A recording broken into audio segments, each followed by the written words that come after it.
नमस्कार दोस्तों, let's study YouTube channel पर आपका हार्दिक स्वागत है। आई होप आप अच्छे होंगे, स्वस्थ होंगे। इस वीडियो में हम HPPSC शिमला के JOIT के फाइनल रिज़ल्ट के बारे में बात करने वाले हैं और इसमें हम डिटेल में बात करेंगे क्योंकि रिज़ल्ट आने के बाद कुछ दिनों बाद जब आपको जो कंबाइंड मेरिट लिस्ट होती है वो देखने को मिलती है तो उसके बाद काफ़ी ज़्यादा सवाल हैं इस रिज़ल्ट पे। हम डिटेल में हर एक पॉइंट के ऊपर बात करेंगे। सबसे पहले मैं आपको बता दूं कि जो HPPSC शिमला है वो क्लास 3 के बहुत कम एग्ज़ाम करवाता है और क्लास 1 और क्लास 2 की मैक्सिमम आपको यहाँ से वैकेंसी देखने को मिलती है। 2023 में क्या होता है कि हमें PSC शिमला के न्यू बिजनेस रूल देखने को मिलते हैं। और एक और चीज़ मैं आपको बता दूं, अगर आप इस रिज़ल्ट को देखोगे, सबसे पहले आप ये मेरिट लिस्ट देखिए। ये है मेरिट लिस्ट, यहाँ पे आपको 20 नाम देखने को मिल जाएंगे और ये वो कैंडिडेट हैं जो कि डॉक्यूमेंट जिनकी वेरिफिकेशन हुई है, मतलब जिनका पेपर 1 क्वालिफाई है, पेपर 2 में वो मेरिट में है और यहाँ पे टाइपिंग उनकी क्वालिफाई है। लेकिन आपको पता है कि टोटल वैकेंसी 6 थी तो फाइनल सिलेक्शन जो है वो सिर्फ 6 कैंडिडेट को मिलेगी। अब मेन चीज़ यहाँ पे मैं आपको बता दूँ, ये आप कट ऑफ देखिए, क्योंकि आपको पता है कि क्लास 3 की वैकेंसी में जो सब्जेक्ट एप्टीट्यूड टेस्ट यानी जो पेपर 2 होता है उसी के अकॉर्डिंग मेरिट बनती है। अगर जैसे हम JOIT की बात करें तो यहाँ पे पेपर 1 क्वालिफाइंग होगा, उसके साथ साथ टाइपिंग भी जो है वो क्वालिफाइंग नेचर की होगी। अब मेन चीज़ के ऊपर आ जाते हैं कि यहाँ पे हुआ क्या है। अब यहाँ पे आप ये नाम देखोगे तो ये दूसरी लिस्ट या इसी लिस्ट के साथ एक कंबाइन है, लेकिन फॉर एग्जांपल मैं आपको समझा रहा हूँ। जहाँ पे क्या होता है कि JOIT का एग्ज़ाम होता है 22/6/2025 को और टाइपिंग होती है 4/8/2025 को। अब यहाँ पे आपको टोटल जो है ये आप नाम देख सकते हो जिनमें पेपर 1, पेपर 2 और साथ में टाइपिंग के बारे में यहाँ पे इन्होंने मेंशन किया है। तो यहाँ पे हम बात करेंगे कि टोटल जो है वो 127 नाम आपको यहाँ पे देखने को मिल जाएंगे। ठीक है, अब मैंने बात करी कि सबसे पहले आपको जो न्यू बिजनेस रूल थे जहाँ पे पेपर 1, पेपर 2 को इंट्रोड्यूस किया गया तो वो 2023 में देखने को मिले। क्या होता है कि 30/10/2024 को इन रूल में अमेंडमेंट हुई है, जहाँ पे स्पेसिफिक अगर हम क्लास 3 की वैकेंसी के लिए बात करें तो पहले क्या था कि जब स्टार्टिंग में 2023 में बिजनेस रूल आते हैं तो वहाँ पे मेंशन होता है कि जो पेपर 1 होगा वो क्वालिफाइंग नेचर का होगा और उसमें जो मिनिमम क्वालिफाइंग मार्क्स होंगे वो 35% होंगे। लेकिन 2024 में आयोग को लगता है कि इस तरह से अगर हम चलेंगे तो उसमें होगा क्या कि बहुत सारे लोगों का पेपर 2 चेक करना पड़ेगा। तो उसमें इन्होंने अमेंडमेंट की और वहाँ पे ऐड किया कि जितनी वैकेंसी होगी उसके 20 टाइम्स, मतलब फॉर एग्जांपल कैटेगरी वाइज आप समझोगे तो पेपर 1 में जो 20 टाइम्स अप मेरिट में होंगे उनका ही पेपर 2 इवेलुएट होगा। ये कंडीशन थी। लेकिन JOIT में क्या होता है, इस एग्ज़ाम में उल्टा यहाँ पे हमें चीज़ें देखने को मिलती है। अब ये आप पूरी मेरिट लिस्ट देखिए, ये अनरिजर्व्ड में थी 3 वैकेंसी। ठीक है, अगर आप इस लिस्ट को ध्यान से देखोगे तो इस लिस्ट में वो नाम आपको ऊपर देखने को मिलेंगे जिनके की पेपर 1 में ज़्यादा मार्क्स थे।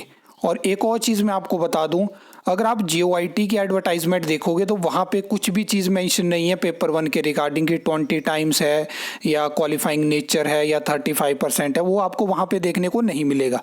लेकिन ये लिस्ट बताती है कि जिनके पेपर 1 में ज़्यादा मार्क्स थे उनको जो है वो यहाँ पे इस लिस्ट में ऊपर रखा गया। और यहाँ पे आप आगे चलेंगे तो आप ये देखिए, यहाँ पे सीरियल नंबर 58 में आप देखिए, यहाँ पे ये जो कैंडिडेट हैं इनके पेपर 1 में 58 मार्क्स हैं लेकिन पेपर 2 में 28.25 है।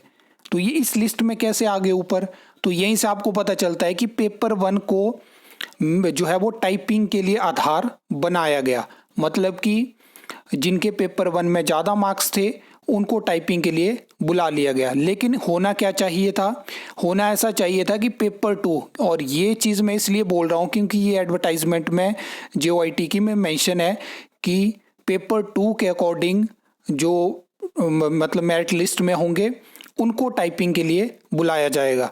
अब पेपर 1 पेपर 2 में भी मैं चीज़ें क्लियर कर दूं कि पेपर 1 और JOIT की पोस्ट के अकॉर्डिंग अगर आप बात करोगे तो पेपर 2 ही किसी भी फील्ड से रिगार्डिंग जो होता है वो पेपर 2 को आप बोल सकते हो। यहाँ पे उसी को आधार बनाया जाना चाहिए था, लेकिन होता है उल्टा। अब आप उस अमेंडमेंट में देखोगे या आप जो स्टार्टिंग में बिजनेस रूल आए थे वहाँ पे देखोगे तो स्पेसिफिक क्या है कि अब इस तरह की एग्ज़ाम के रिगार्डिंग चीज़ें क्लियर नहीं करी गई हैं कि ऐसे एग्ज़ाम जिनमें कि टाइपिंग टेस्ट भी होगा उसमें किस तरह के क्राइटेरिया को फॉलो किया जाएगा, क्योंकि ये तो उल्टी चीज़ हो गई। जहाँ पे पेपर 1 के 20 टाइम्स पेपर 2 इवैल्यूएशन होनी थी, फिर 1:2 में डॉक्यूमेंट वेरिफिकेशन के लिए बनाना था, फिर अब जो जितनी पोस्ट थी उनको भरना था, लेकिन यहाँ पे चीज़ें उल्टी हुई। अब इसके रिगार्डिंग ही बहुत सारे कैंडिडेट ने जो है वो पिछले कल भी मुझे कमेंट्स आए, मेल्स आई, मैसेज आए और मैंने भी खुद बहुत सारी वीडियोस देखी, तो ये चीज़ यहाँ पे हुई है। अब यहाँ पे आयोग को भी ये चीज़ देखने वाली है, क्योंकि मुझे पता है कि बहुत सारे लोग ऑलरेडी कांटेक्ट वहाँ पे कर चुके होंगे, लेकिन इतनी बड़ी गलती नहीं हो सकती है। अब यहाँ पे मैंने आपको बता दिया कि एडवर्टाइजमेंट में ही क्लियर नहीं करा गया है कि क्या चीज़ें हैं, क्योंकि अमेंडमेंट तो हो गई, उसकी किसी को कॉपी चाहिए होगी तो टेलीग्राम ग्रुप पे मैं भेज सकता हूँ, किसी को मेल में चाहिए होगी तो कमेंट कर देना, उनको ईमेल के माध्यम से मैं भेज दूंगा। आप भी देख सकते हो कि अमेंडमेंट हुई है, पेपर 1 और पेपर 2 क्लास 1 और 2 पोस्ट के लिए भी हुई है और क्लास 3 के लिए भी हुई है, क्योंकि ये चेंज जो है वो PSC को करना पड़ना था। अदरवाइज़ इन्होंने टाइमली वो 2024 में इसलिए किया क्योंकि उस टाइम पे इनको पता था कि इनके पास क्लास 3 की और भी वैकेंसी आ सकती है, और इन्होंने क्लास 3 की वैकेंसी फिलअप भी करवाई जहाँ पे इनको ये दिक्कतें देखने को मिली, तो इन्होंने तब जाके फिर अमेंडमेंट करी। अब यहाँ पे आगे क्या स्टूडेंट आयोग से बात करेंगे, क्या स्टूडेंट कोर्ट का रास्ता देखेंगे, क्योंकि चीज़ें तो कॉम्प्लिकेटेड यहाँ पे हुई हैं और अकॉर्डिंग टू रूल्स बहुत ज़्यादा कन्फ्यूज़न हो चुकी है। मैंने इस चीज़ को समझा और आपको बताया ताकि आपके साथ अगर ऐसा हुआ है तो आप आयोग से सबसे पहले आप PSC शिमला से बात कर सकते हो कि ऐसे ऐसे चीज़ें हैं, वो क्या कहते हैं, और मैं खुद भी बात करने की कोशिश करूंगा कि क्या यहाँ पे चीज़ें हुई हैं, किस तरह का आपने सिलेक्शन प्रोसेस को फॉलो किया है, काइंडली आप रिटर्न में बताइए। और उसके बाद अगर वो हमें इस चीज़ के बारे में रिप्लाई देने में मतलब वो नहीं देते हैं या कुछ और बात करते हैं या अपनी गलती नहीं मानते हैं और क्या चीज़ें वो बोलते हैं, उसके बाद हम देखेंगे कि आगे की क्या चीज़ें होने वाली हैं। और मैंने जितना एनालाइज़ किया, क्योंकि मैंने जो है PSC शिमला के जो सबसे पहले 2023 में बिजनेस रूल्स आए थे उनको स्टडी किया, जो अमेंडमेंट हुई है उसको स्टडी किया, ये JOIT रिज़ल्ट की जो कंबाइंड मेरिट लिस्ट है इसको स्टडी किया, उसके अलावा JOIT के एडवर्टाइजमेंट को स्टडी किया। तो जितनी जानकारी मुझे लगा और मैंने जितनी मेरे को समझ आई मैंने आपको बता दी। हो सकता है कि मैं कुछ चीज़ों में करेक्ट ना हो, इनकरेक्ट इन्फॉर्मेशन हो, लेकिन मैंने कोशिश करी है कि ये गलत चीज़ मैं आपके साथ शेयर ना करूं, क्योंकि मैं ये चीज़ वीडियो 2 दिन पहले भी डाल सकता था, लेकिन मैं थोड़ा बिजी था पिछले कल, तो मैंने तब भी चीज़ों को स्टडी किया और मुझे इतनी जानकारी मिली और मुझे मतलब मैं श्योर हूँ 100% कि ये जो मैंने इन्फॉर्मेशन आपके साथ शेयर की है एक्यूरेट है।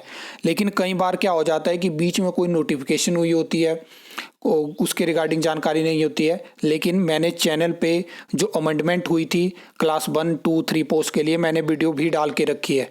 किसी को डाउट होगा तो मैं वो वीडियो कमेंट सेक्शन में जो कमेंट करेंगे उनको शेयर कर दूंगा, तो वहाँ पे भी मैंने आपको बताया था कि आप ये चीज़ें टाइमली देख लो, क्योंकि इन रूल्स की जानकारी नहीं होती है। अब यहाँ पे सबसे बड़ी कन्फ्यूज़न तो यह है कि बहुत सारे लोग पेपर 1 को क्लास 3 की वैकेंसी के according as a qualifying exam target करते हैं। अब उनको नहीं थी जानकारी, जबकि मैं ऑलरेडी बता चुका हूँ, मैं वो उसका स्क्रीनशॉट लेके अभी टेलीग्राम ग्रुप में डाल दूंगा, आप वहाँ पे देख लेना। तो ये चीज़ें हो रखी हैं और स्टूडेंट की थोड़ा ऐसा हो जाता है ना कि बहुत सारे स्टूडेंट जो होता है वो कंटिन्यू किसी चैनल के साथ नहीं जुड़े होते हैं। अब यहाँ पे PSC शिमला की सबसे बड़ी गलती क्या है कि उन्होंने एडवर्टाइजमेंट में जहाँ पेपर 2 के बारे में डिटेल में लिखा वो पेपर 1 के बारे में भी डाल सकते थे कि हम 20 टाइम्स जिस हिसाब से, क्योंकि मुझे तो वहाँ पे नहीं दिखा कि ये चीज़ लिखी हुई है। उन्होंने सेट के मिनिमम क्वालिफाइंग मार्क्स लिखे हैं, लेकिन वो चीज़ मुझे एडवर्टाइजमेंट में देखने को नहीं मिली। और जितने भी स्टूडेंट ने मुझे कॉन्टैक्ट किया है तो उन्होंने फ़ोटोज़ जो भेजी हैं उनको भी वो चीज़ वहाँ पर देखने को नहीं मिली है। तो ये सब चीज़ें हैं। आई होप आप इस वीडियो को ज़्यादा से ज़्यादा ज़रूर शेयर करेंगे ताकि बाकी लोगों तक तो ये इन्फॉर्मेशन पहुंच पाए, या उनके साथ ऐसा हुआ है या हो सकता है, ताकि वो अवेयर रहें। आई होप आपको ये वीडियो अच्छी लगी होगी, इन्फॉर्मेटिव लगी होगी। तो वीडियो को लाइक कमेंट शेयर कर सकते हो, चैनल को सब्सक्राइब कर सकते हो फर्दर न्यू अपडेट्स के लिए।